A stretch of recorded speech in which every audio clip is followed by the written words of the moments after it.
नमस्कार. वैशालीस रेसिपीमध्ये आज आपण पालक पनीर पराठा बनवतोय. तर पालकचा पराठा आपण बनवतो किंवा पनीरचा पराठासुद्धा बनवतो, पण हा दोन्हीचं कॉम्बिनेशन असलेला पराठा खायला खूपच चटपटीत मस्त अप्रतिम लागतो. शिवाय गुबगुबीत असल्यामुळे तुम्ही नाश्त्यासाठी, डब्यासाठी, त्यासोबतच जेवणासाठी सुद्धा बनवू शकता. अगदी पोटभरीचा होतो. तर लगेच आता कसा बनवायचा ते पाहूया. पालक पनीर पराठा बनवण्यासाठी आधी आपल्याला पालक थोडासा शिजवून घ्यायचा आहे. तर त्यासाठी मी कढईत 2 ग्लास पाणी गरम करायला ठेवलं होतं. तर आता चांगलं गरम झालेलं आहे. यामध्ये 1 चमचा मीठ घालूया. याने पालकचा हिरवा रंग छान टिकून राहतो. आता इथे मी एक मोठी जुडी पालकची घेऊन त्याला आधी धुवून नंतर निवडून घेतलं. आता हा पालक यामध्ये घालायचा आहे. चमच्याने असं दाबून घ्यायचं म्हणजे पाण्यामध्ये पालक जातो आणि फक्त 2 ते 3 मिनिटच याला पाण्यात ठेवायचं आहे. जास्त वेळ जर आपण गरम पाण्यात ठेवला तर मग पालक काळा पडतो. पालक बारीक चिरून किंवा मिक्सरमधून त्याची पेस्ट तयार करून सुद्धा पराठा बनवता येतो, पण कच्चा पालक घेतला की तो थोडासा खायला उग्र लागतो आणि टेस्ट पण वेगळी येते. त्यामुळे असं थोडंसं शिजवून घ्यायचं. तर आता 2 ते 3 मिनिट झाली आहेत. याला उकळी यायच्या आतच आपल्याला हा पालक पाण्यातून काढून घ्यायचा आहे. गरम पाण्यातून पालक काढून घेतला की लगेच साध्या पाण्यात घालायचा आहे. तर मी इथे नॉर्मल पाणी घेतलं आहे, त्यामध्ये हा पालक घालायचा. असं केल्याने पालक ओव्हरकुक होत नाही, म्हणजे जास्त शिजत नाही आणि त्याचा रंग आणि पौष्टिक तत्व पण तशीच राहतात. तर आता हा पालक आपण मिक्सरच्या भांड्यात घालूया. थंड झालेला आहे आणि यामध्ये मी 3 हिरव्या मिरच्या घातल्या आहेत. तुम्ही मुलांसाठी बनवत असाल किंवा तिखट कमी लागत असेल तर मिरच्या घातल्या नाही तरी चालतील. इथे आपली आता पालकची प्युरी तयार झाली आहे. मस्त असा याला हिरवा रंग पण आलाय. लगेच आता पीठ भिजवून घेऊया. एका भांड्यात मी 1.5 कप गव्हाचं पीठ घेतलंय. थोडंसं मीठ घालूया आणि 2 चमचे तेल घातलंय.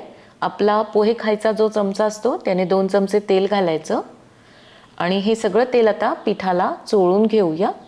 व्यवस्थित मिक्स करून घ्यायचं आहे सगळं आणि लगेच आता जी पालकची प्युरी आहे ती या पिठामध्ये घालून पीठ भिजवून घ्यायचं आहे. तर थोडं थोडं करून घालूया. हा पालक पनीर पराठा खायला एवढा चटपटीत आणि टेस्टी लागतो की मला खात्री आहे तुमच्या घरात सर्वांना नक्कीच आवडेल. मी आठवड्यातून एकदा तरी हा पालक पनीर पराठा बनवत असते. तर पीठ मी आता इथे भिजवून घेतलंय. छान असा सॉफ्ट गोळा तयार झालाय. अगदी थोडंसं शेवटी तेल घालूया आणि पीठ पुन्हा मळून घ्यायचंय. तेल लावलं म्हणजे पिठाचा चिकटपणा कमी होतो आणि या पिठाला चमकही छान येते. आता आतलं सारण तयार करेपर्यंत हे पीठ असंच झाकून ठेवूया. पनीरचं सारण करण्यासाठी इथे मी घरी तयार केलेलं पनीर घेतलंय. जेव्हा पण पनीरचे घरात पदार्थ बनवायचे असतात तेव्हा मी घरीच पनीर तयार करते, कारण सध्या बाजारात भरपूर प्रमाणात पनीरमध्ये भेसळ असते. त्यामुळे घरीच तयार केलेलं कधीही चांगलं. तर आता हे पनीर किसणीवर मी किसून घेतलंय. चवीनुसार मीठ घालायचं आहे. 2 ते 3 बारीक चिरलेल्या हिरव्या मिरच्या घालायच्या आहेत आणि अर्धा इंच आलं मी किसणीवर किसून घेतलं होतं. अर्धा चमचा काळी मिरी पूड, 1 चमचा चाट मसाला घातलाय, अर्धा चमचा चिली फ्लेक्स आणि भरपूर कोथिंबीर घालून आता सगळं मिक्स करून घेऊया. चाट मसाला नसेल तर तुम्ही आमचूर पावडर घालू शकता किंवा दोन्हीही नसेल तर थोडंसं काळं मीठ घातलं तरी या सारणाला चटपटीत अशी चव येते.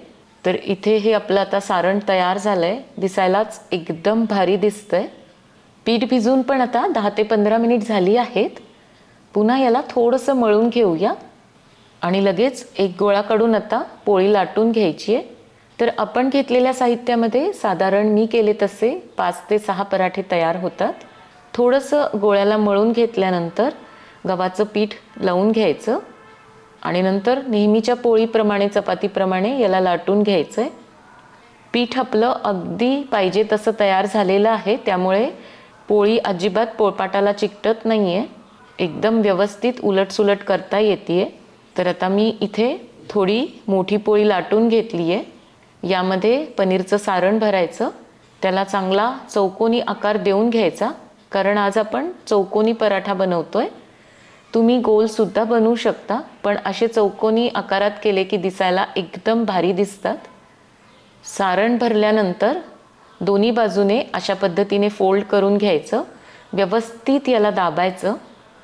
नंतर जे दोन दुसरे कॉर्नर आहेत ते सुद्धा अशा पद्धतीने फोल्ड करून घ्यायचे.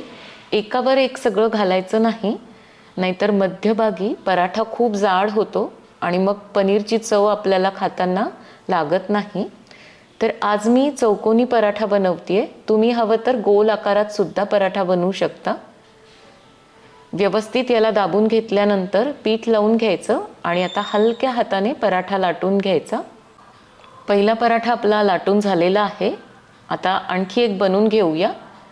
तर मी पोळी लाटून घेतली आहे, त्यामध्ये सारण घालायचं, त्याला चौकोनी आकार द्यायचा आणि अशा पद्धतीने फोल्ड करून घ्यायचं. फोल्ड करून घेतल्यानंतर फक्त एवढंच लक्षात ठेवायचं आहे की व्यवस्थित त्याला दाबायचं, म्हणजे आतलं सारण बाहेर येत नाही.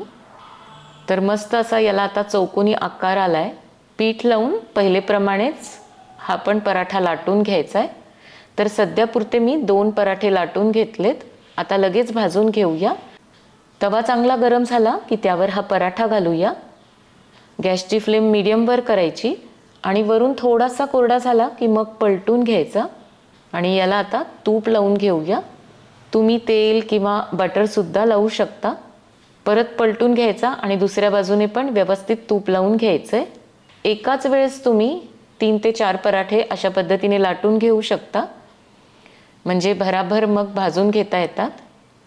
आणि चमच्याने असं चांगलं कडेने दाबून दाबून हा पराठा भाजून घ्यायचा. याला आपण चौकोनी आकार दिलाय, त्यामुळे कडा व्यवस्थित भाजून घ्यायच्या. तर आता उलटसुलट करून इथे मी हा भाजून घेतलाय. दिसायलाच एकदम मस्त दिसतोय. तर काढून घेऊया. अशाच पद्धतीने आता दुसरा पण भाजून घ्यायचा आहे. थोडासा कोरडा झाला की पलटून घ्यायचा. दोन्ही बाजूने याला तूप किंवा तेल लावून घ्यायचं. चमच्याने कडा व्यवस्थित दाबून भाजून घ्यायचं. तर इथे आता दुसरा पराठा पण भाजून झालेला आहे, काढून घेऊया. तर असे गरमागरम पराठे नुसत्या दह्यासोबत खायला सुद्धा खूप मस्त लागतात. मुलांना तुम्ही सॉससोबत डब्यात देऊ शकता, त्यांना नक्कीच आवडतील. तर अवश्य बनवा आणि रेसिपी आवडली तर व्हिडिओला लाईक, शेअर आणि कमेंट करायला विसरू नका. चॅनलवर पहिल्यांदाच आला असाल तर सबस्क्राईबही जरूर करा. पुन्हा भेटूयात. तोपर्यंत मस्त खा आणि मस्त रहा.